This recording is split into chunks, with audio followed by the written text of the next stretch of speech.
భయ్యా మీ అమ్మని సికింద్రాబాద్ రోడ్లో పండబెట్టరాదు బోల్ డబ్బులు వస్తాయి. వీళ్ళ అమ్మగారు చార్మినార్ దగ్గర వ్యభిచారం చేసేవారు. ఒక్క నిమిషం ఈ లుచ్చగాడు బెట్టింగ్ యాప్స్ పేరుతో ఇళ్లలో ఆడవాళ్ళని అసభ్యకరంగా మాట్లాడుతున్నాడు. అయితే ఈ బెట్టింగ్ యాప్స్ మీద యుద్ధం చేస్తున్నానని చెప్పి పర్సనల్ సాటిస్ఫాక్షన్ తీర్చుకుంటున్నాడు ఈ బట్టతల బాబాయ్ గాడు. అయితే మ్యాటర్లోకి వెళ్తే సజ్జనార్ గారు ఈ బెట్టింగ్ యాప్స్ని ఎలాగైనా అరికట్టాలని చెప్పి ఒక మంచి స్టెప్ తీసుకోవడం జరిగింది. అదేంటంటే ఫస్ట్ కేసు కింద లోకల్ బాయ్ నానిని అరెస్ట్ చేశారు. అయితే ఆ తర్వాత సజ్జనార్ గారితో ఈ నాన్ వెజ్ గాడు వీడియో కాల్ మాట్లాడి ఆ తర్వాత ఎవరి మీద అయితే ఎఫ్ఐఆర్లు ఫైల్ అయినాయో వాళ్ళ మీద ఒక్కొక్కరుగా 200 కోట్ల స్కామ్, 1000 కోట్ల స్కామ్, 300 కోట్ల స్కామ్ అంటూ వీడియోలు చేసుకుంటూ మొత్తం అంతా వీడి వల్లే ఆ అరెస్టులన్నీ జరిగినట్టు జనాలకు అలా పోర్ట్రే చేయడం జరిగింది. జనాలు కూడా అందరూ నమ్మేసి మొత్తం ఈ అన్వేష్ గాడి వల్లే మొత్తం అంతా ఈ బెట్టింగ్ యాప్స్ అంతా ఉదంతం లేవనొస్తుందని చెప్పి కవరింగ్ చేసి సజ్జనార్ గారికి రావాల్సిన క్రెడిట్ మొత్తం ఈడు కొట్టేయడం జరిగింది. ఈయన్ని సపోర్ట్ చేసే కొంతమంది కొండగొరిగాళ్ళు అయితే నాన్వేష్ గాడు అనేవాడు అంత తోపు ఎక్కడా లేడు, ఈడు ధీరుడు సూర్యుడు అని చెప్పి ఎలివేషన్లు ఇచ్చుకుంటూ ఇన్స్టాగ్రామ్ లో సోషల్ మీడియాలో పోస్టులు పెట్టుకుంటా కూర్చున్నారనమాట. అయితే ఈడంతా రిపప్పగాడంటే సోషల్ మీడియా నుంచి ఆ రకంగా సపోర్ట్ చేస్తుంటే ఈడు ఎంజాయ్ చేయాల్సింది పోయి అనవసరంగా ఇళ్లలో ఆడవాళ్ళని వెబ్చార్లని అదని ఇదని అనవసరంగా కెలికి ఈ ఉదంతాన్ని మొత్తం రివర్స్ అయ్యేలా చేసుకున్నాడు ఈ టాప్లెస్ టోపీగాడు. ఒక పక్క బెట్టింగ్ యాప్స్ ప్రమోట్ చేసే వాళ్ళ మీద మంచి యుద్ధమే జరుగుతుంటే ఇంకో పక్క నుంచి అనవసరంగా ఈ ఇళ్లలో వాళ్ళని కెలికి ఈ ఇష్యూని మొత్తం సైడ్ ట్రాక్ చేసేస్తున్నాడు. ఈడు ఒక ఆడింగ్ వెదవలాగా ఫారెన్ కంట్రీలో తిరుగుతూ ఇక్కడ ఉన్న ఆడవాళ్ల మీద అసభ్యకరంగా మాట్లాడుతున్నాడు. అయితే ఈ సైకోగాడి మీద ఆల్రెడీ ఎఫ్ఐఆర్లు ఫైల్ అయ్యి ఉన్నాయి. అందులో మెయిన్ ఏంటంటే ఒక అమ్మాయిని పెళ్లి చేసుకుంటానని చెప్పి మోసం చేసి ఏదేదో చేసి ఊరొదిలి పారిపోయాడంట. ఆ కేసు మీద ఈడి మీద గట్టిగా ఉన్నారు.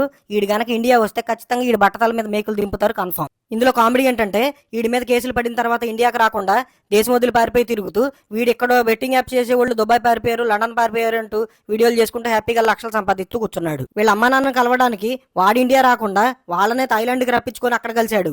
ఒకవేళ ఇండియా వస్తే తెలుసుగా వీడి కాయ కోసేస్తారని చెప్పి. కొంతమంది ఈ సైకోగడి ఫ్యాన్స్ బెట్టింగ్ యాప్స్ ప్రమోట్ చేస్తున్నారు కాబట్టి వాళ్ళ అమ్మల్ని వాళ్ళని తిడుతున్నాడు, అందులో తప్పేముంది అనుకుంటారేమో. మరి ఏ బెట్టింగ్ యాప్స్ ప్రమోట్ చేయని ఉమా తెలుగు ట్రావెలర్ వాళ్ళ అమ్మ ఏం చేసింది, రవి ట్రావెలర్ వాళ్ళ భార్య ఏం చేసింది, మహిదర్ వైబ్స్ వాళ్ళ అమ్మ ఏం చేసింది, ఇలా ఐపీఎస్ చదువుకునే ఒక అమ్మాయి ఏం చేసింది, ఇలా ఒక అమ్మాయిని ఏదో చేసి పారిపోయాడు కదా మరి ఆ అమ్మాయి ఏం చేసింది, అసలు వీళ్ళంతా ఎవరని చెప్పి మీరు అనుకుంటారేమో. ఆల్రెడీ వీళ్ళ గురించి ఇదివరకే పెద్ద రచ్చ నడిచింది. అయితే వీటి గురించి ఒక స్పెషల్ వీడియో ఒకటి చేస్తాను, అప్పుడు క్లియర్గా అర్థమవుద్ది మీకే. అసలు వీడి కరెక్ట్ పనిష్మెంట్ ఏంటంటే ఎలాగో ఫారెన్లో తప్పించుకొని తిరుగుతున్నాడు కాబట్టి వీళ్ళ అమ్మా నాన్న మీద ఏదైనా ఎఫ్ఐఆర్ ఫైల్ చేయడమో లేదా వాళ్ళని పిలిచి గట్టిగా కౌన్సిలింగ్ ఇవ్వడమో చేస్తే గానీ వీడికి బుద్ధి రాదు. నాకు తెలిసి అప్పటికీ బుద్ధి రాదు. వీడు చేసిన తప్పుకి వీళ్ళమ్మ నాన్న ఏం చేశారని చెప్పి మీరు అనుకోవచ్చు. మరి వాళ్ళు బెట్టింగ్ ప్రమోషన్ చేసే వాళ్ళు చేసిన తప్పుకి వాళ్ళ ఇంట్లో వాళ్ళ అమ్మ నాన్న ఏం తప్పు చేశారు, ఏదైనా ఒకటే కదా. మరి ఇప్పుడు బెట్టింగ్ యాప్స్ ప్రమోట్ చేశారు కదా, వాళ్ళని శిక్షించాలంటే కోర్టులు, న్యాయస్థానాలు లేకపోతే పోలీసులు వీళ్ళంతా చూసుకుంటారు. అసలు వీడెవడు మరి వాళ్ళ ఇళ్లలో ఉన్న ఆడవాళ్ళ గురించి అంత దారుణంగా అసభ్యకరంగా మాట్లాడడానికి వీడికి ఏ అధికారం ఉందని చెప్పి మాట్లాడుతున్నాడు. ఇప్పుడు MS ధోని, విరాట్ కోహ్లీ వీళ్ళు కూడా బెట్టింగ్ యాప్స్ ప్రమోట్ చేశారు. మరి వాళ్ళని ఏమన్నా పేగలడా వీడు? నిన్న యూట్యూబ్ లో ఒక ఆవిడ లైవ్ లో మాట్లాడుతూ వీడిని ఒక క్వశ్చన్ అడిగింది. ఒకసారి ఆ వీడియో మీరు చూడండి. ఒక మాట వాళ్ళ మదర్ ని అనడం వల్ల ఏమవుతుంది, ఇదంతా డైల్యూట్ అయిపోతుందా? ఇంత గొప్ప కార్యక్రమం అంతా డైల్యూట్ అయిపోతుంది.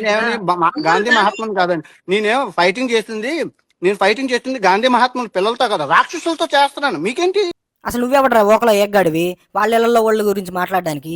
యుద్ధం చేస్తున్నాడంట. యుద్ధం ఏం యుద్ధం? ఈడు బొంద యుద్ధం చేస్తున్నాడు. వీడు కావాల్సిన నలుగురు మీద ఇష్టం లేని వాళ్ళ మీద వాళ్ళని టార్గెట్ చేసి వాళ్ళ మీద వీడియోలు చేయడం కాదు, అది వాళ్ళ ఇళ్లలో వాళ్ళు తిట్టడం కాదు యుద్ధం చేయడం అంటే. నువ్వు అందరి గురించి మాట్లాడు, అప్పుడు నువ్వు తోపువి తురుము అవుతావు. సరే ఇవన్నీ కాసేపు పక్కన పెడదాం. ఇప్పుడు వీడు బెట్టింగ్ యాప్స్ ప్రమోట్ చేసిన వాళ్ళ మీద వీడియోలు చేశాడు కదా, 20 కోట్ల స్కామ్, 30 కోట్ల స్కామ్, 100 కోట్ల స్కామ్, 1000 కోట్ల స్కామ్ అని చెప్పి. ఇప్పుడు వాటన్నిటి మీద ఖచ్చితంగా లక్షల్లో వ్యూస్ వచ్చినాయి. అంటే కనీసం ఒక 20 లక్షలు సంపాదించుంటాడు. మరి వీడు అంత తోపు తురుము యుద్ధం చేసేవాడు, జనాల కోసం పాటుపడేవాడు అయితే మరి ఇప్పుడు ఆ బెట్టింగ్ యాప్స్ బాధితులకి వీడేమైనా డబ్బులు పంచి పాపం వాళ్ళకి ఏమైనా న్యాయం చేస్తాడేమో కనుక్కొని చూద్దాం. అసలు వీడి సంఘ సంస్కర్త కదా, వీడి శవాల మీద చెల్లరేరుకునే ఎదవా వీడెత్తారంటారా? ఎబ్బే, వీడి వ్యూస్ కోసం పెంట తినమన్నది అంటాడు. ఆడవాళ్ళని తిట్టి వాటి మీద వచ్చే డబ్బులతో వీడి కుటుంబం బతుకుతుందంటే అంతకన్నా దౌర్భాగ్యం ఇంకేమన్నా ఉంటుందా? ఇప్పటికైనా మించిపోయింది ఏమి లేదు. నా మాటిని ఆ డబ్బులు బెట్టింగ్ యాప్స్ బాధితులకి ఇచ్చి పుణ్యం కట్టుకో, లేదంటే ఆ ఆడవాళ్ళ ఉసురంతా నీకు తగిలిద్ది, ఇది మాత్రం కన్ఫామ్. నాకు తెలిసి ఈ కాయకచోరీ గాడి గురించి వీళ్ళ పేరెంట్స్కి తెలియదేమో. చూస్తే పాపం అమాయకుల్లా ఉన్నారు. వీడు చేసే అరాచకాలు తెలిస్తే గుండెలు బాధేసుకుంటారేమో. సరే ఈ వీడియో ఎంతటితో ఆపేద్దాం. అయితే నెక్స్ట్ వీడియోలో ఇంకొంచెం డెప్త్గా వీడి గురించి, వీడు ఇదివరకు చేసిన అరాచకాల గురించి తెలుసుకుందాం. అయితే పార్ట్ 2 కోసం వెయిట్ చేసే వాళ్ళు కాస్త సబ్స్క్రైబ్ చేసుకోండి. ఉంటా మరి, బాయ్.